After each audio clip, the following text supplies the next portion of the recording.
Welcome back to Nonsense. I'm Chris, and the season 28 finale of South Park, let me just say, Jesus Christ. Oh my god, this just keeps getting crazier.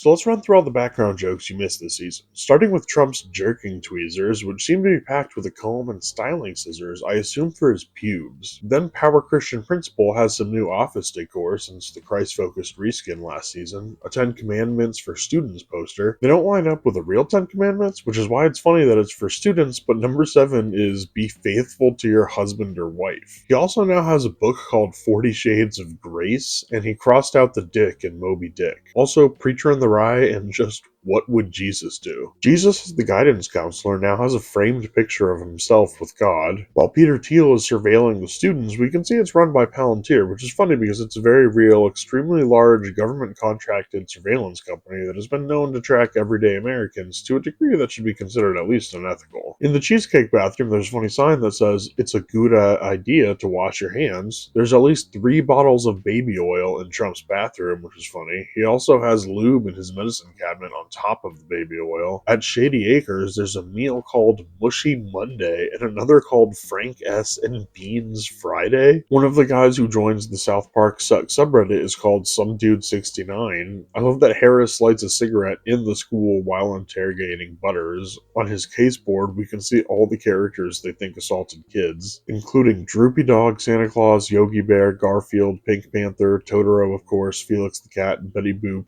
Bluey, and Popeye. Also, in case you didn't know, they're dressed as Rocky and Bullwinkle. Harris later says, "But no magical cat bus is gonna whisk you away from justice this time!" which if you didn't know is also a reference to Totoro. At the turkey trot, I do feel like they intentionally cut the number off at 67. In the finale, Jesus' office has been updated again, this time to modern Trump-era Christianity. You've got a confidence is silent, victimhood is loud poster, don't be the sheep, be the wolf poster, obviously especially funny because Jesus is biblically known as the lamb, and of course a desk flag, a wall flag, a calendar flag with a sick eagle on it, wearing glasses with another flag on them. There's a Labubu on Satan's Christmas tree. Back at Shady Acres, we see their activity schedule and it's amazing. Going from breakfast to sitting in the sunroom, to look out the window, to lunch, to move around, to dinner, to remember family, I'm assuming, to lights out. God, what a life. After the fake out, you remember the woodland critters from season 8, episode 14, Woodland Critter Christmas, when Cartman imagines Satan worshipping woodland critters. And that's all there was for this season. But if you noticed something I missed, leave it in the comments, and if you've got anything else you'd like to see me cover, feel free to leave that in the comments as well, and I'll see you in the next video.